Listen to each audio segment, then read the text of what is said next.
फारूक आबाद में पाकिस्तान तहरीक इंसाफ के ज़ेर एहतमाम गुस्ताखाना खाकों के खिलाफ एहतजाजी रैली निकाली गई, जिसमें तमाम मकातबे फिक्र से तल्लक रखने वाले अफराद ने शिरकत की।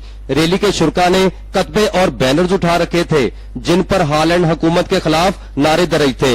मुजाहिरीन ने तौहीन अमेज खाकों पर गमो गुस्से का इजहार करते हुए हॉलैंड के परचम को पैरों तले रोंदा। इस मौके पर इजहार ख्याल करते हुए मुजाहिरीन ने कहा, इमरान खान से ये रिक्वेस्ट करते हैं कि हॉलैंड की एम्बेसी को फिलफौर बंद किया जाए और हॉलैंड के साथ जितने भी सफारती ताल्लुकात हैं उनका खात्मा किया जाए। और ये हॉलैंड को हम बताना चाहते हैं कि मुसलमान, पूरी दुनिया के मुसलमान, उनकी शान, हुज़ूर पाक सल्लल्लाहु अलैहि वसल्लम की शान के खिलाफ कोई किसी किस्म की साजिश की गई, गुस्ताखी की गई, पूरी दुनिया के मुसलमान इकट्ठे होकर इन यहूदी गुटों का मुकाबला करने के लिए तैयार हैं।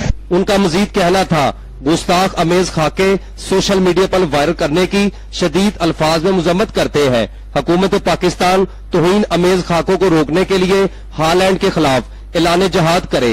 नमूसे रिसालत का तहफ़्फ़ुज़ करना हर आज के रसूल का दीनी फरीजा है। गुस्ताखाना खाकों की सरपरस्ती करने वालों के साथ सफाई